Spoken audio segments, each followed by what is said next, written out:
Hey guys, this is a video about inductors in a DC circuit. So in a DC circuit, the only changes in current occur when the circuit is closed and when it's opened.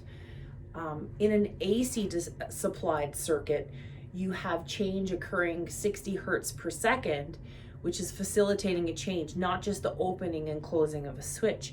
In our inductors module, we have to deal with inductors specifically in DC circuits where you have that constant source without change, okay?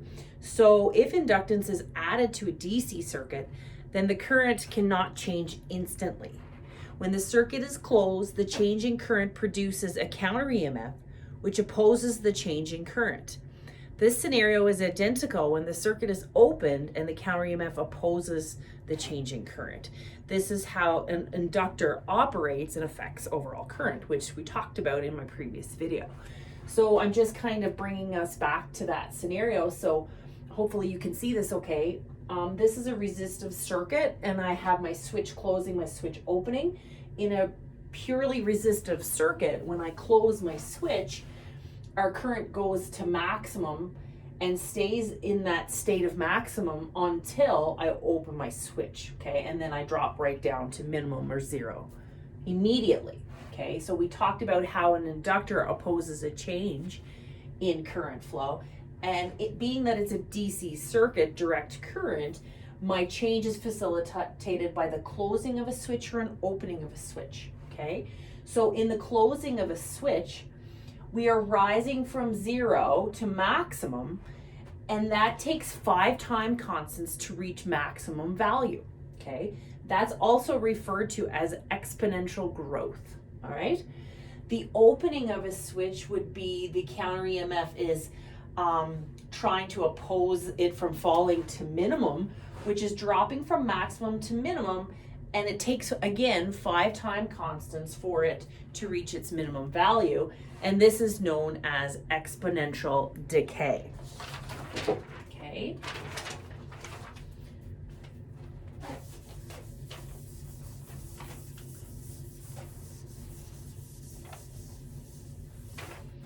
So the time constant is defined as the time required for the current to change 63.2%. For all practical circuits, it requires 5 time constants for the current to rise to its maximum or to drop to its minimum, okay? So the formula to find time is this. T, sorry, that marker is garbage. T equals L over R, okay? So the T is time in seconds.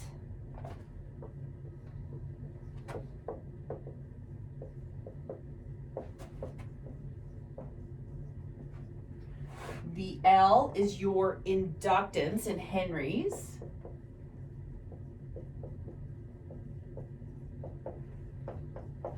And your R is resistance in ohms.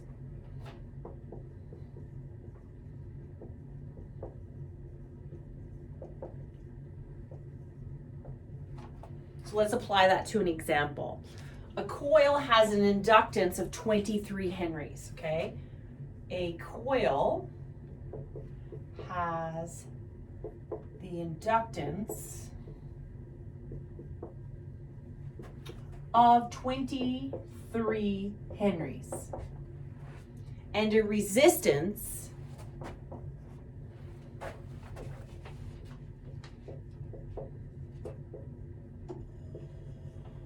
of 4 ohms. And that's realistic. When you consider the fact that a coil is constructed of many turns of copper wire, that inductor is going to have an element of resistance as well as inductance, okay? So the question states, how much time has passed after 3, or at the 3 time constant? So how much time has passed after the 3rd time constant, okay? So how much time has passed after the third time constant. So this formula would help you find that answer when they're asking you about how much time. So apply time equals inductance over resistance. Okay, so we've got 23 henries divided by the resistance of 4 ohms, and that gives us 0.0575 seconds. I want you to be aware that that is per time constant. So that's not the answer. So that's per time constant. Okay. The question is asking me how much time has passed after the third time constant. So I would take that 0.075 or 575 rather, and I would times it by 3, and that would then give me 0.1725 seconds. So it takes me that much time for my current to reach its third level of current. Okay, so that's one way they can ask about inductors in a DC circuit. Another way that they can ask you a question is, if we have 10 amps of steady current flowing in an inductive resistive DC circuit, solve for the amount of current at all 5 time constants. Or they can ask specifically per one. Okay, so I'm going to review that with you. Okay, still with me? No, it's a lot of information, and I hate that these videos are long, but I feel like you're kind of missing out not having me in the lecture mode. All right, so here's the question. If I have 10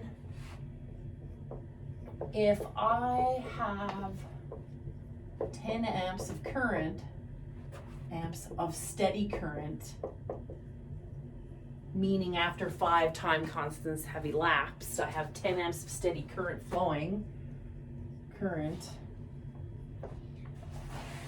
in an inductive, resistive. So what that pertains to is a coil of wire. A coil of wire has resistance in it, unless it's stated as being purely inductive, okay? So if I have 10 amps of steady current in an inductive, resistive DC circuit, how much current is, okay, so solve the amount of current after 3 time constants.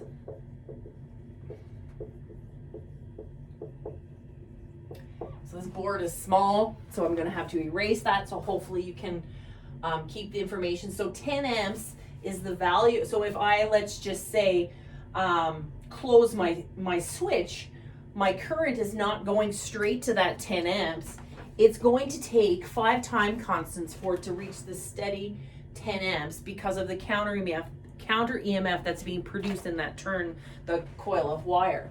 So the question's asking me how much current is flowing after the 3rd time constant. So we know it's less than 10, okay? So there's a formula, okay? So it talks about current rising, exponential growth, 63.2% per time constant. So for your first time constant,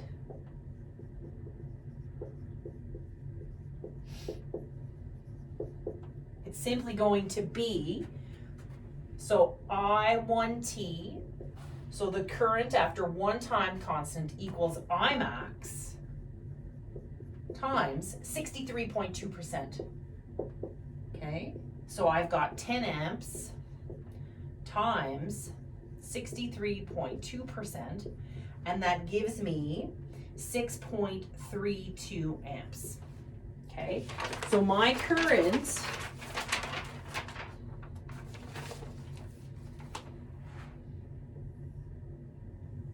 is going to look like this. Okay, so 1, 2, 3. So time constant. So that's T. 1, 2, 3. This is current. Okay, so after the first time constant, my current is rising up to 6.32 amps, okay? 63.2% from minimum, exponential growth, okay? So the second time constant, so that's the first one.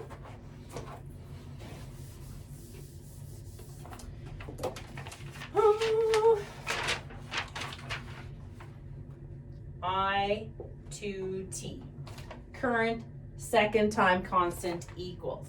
So in the first one, you just take your max value and times it by 63.2%.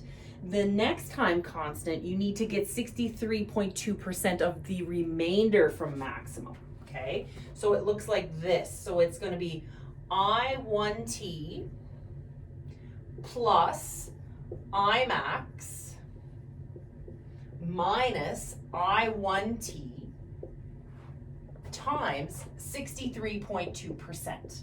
And this is the formula that you would use to solve the amount of current, okay, at a specific time constant. So again, the current that I found after the first time constant was 6.32 amps plus Imax, which is 10 amps, minus the current in the first time constant, which is 6.32 amps, times 63.2%. Okay, so we have to follow along with our bed mass. We're going to do what's in the brackets first, right? So it's going to be 6.32 amps comes down, plus 10 subtract 6.32 equals 3.68. Sorry about that, that works out. So 10 subtract 6.324 is 3.68 amps, okay, in bracket, times 63.2%, okay? So again, according to bed mass, I'm going to take care of whatever's in my brackets first. My brackets are being multiplied by 63.2%. If I take, so then I take my 6.32 amps down. If I multiply 6.38 by 63.2%, I get 2.326 amps, and then that gets added together, 8.646 amps. So after the second time constant, my current is closer to maximum, and it's at 8.646 amps. So you can see after the first time constant, that's where the most growth occurs, okay? So second time constant, my current is, I'm going to say it's up here somewhere. I'll give myself a bit of room. 8.65, okay? And that's after the second time constant, right there. Okay, so this question is solve the amount of current after the third time constant.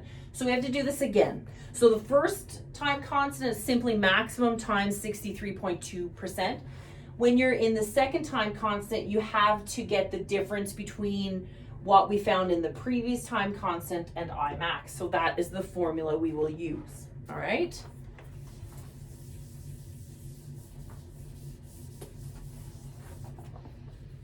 So third time constant.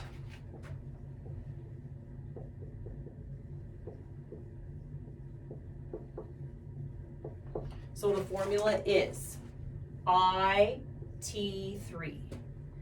Okay, so the current in the third time constant equals I2T, so the previous time constant, plus Imax,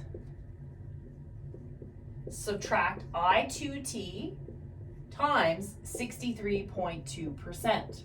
Okay, so the second time constant current was 8.65 amps plus Imax 10 amps subtract 8.65 amps times 63.2%. Following along with our bed mass, so I just bring this down, plus, so 10 subtract 8.65 gives me 1.345 times 63.2%. Following bed mass, I would next do this, okay? I'm going to bring down my 8.65 amps plus 0.856. And then I add those two together, and that gives me 9.5 amps. Okay? So my current, I'm going to say, is up here, 9.5 amps. Okay? So use this formula to help you find the current that's occurring within a specific time constant. So you can see from min to maximum, okay, it's known as exponential growth, and we know after 5, so we know 4 is going to go a little more, and then after 5 we're going to hold steady at 10 amps.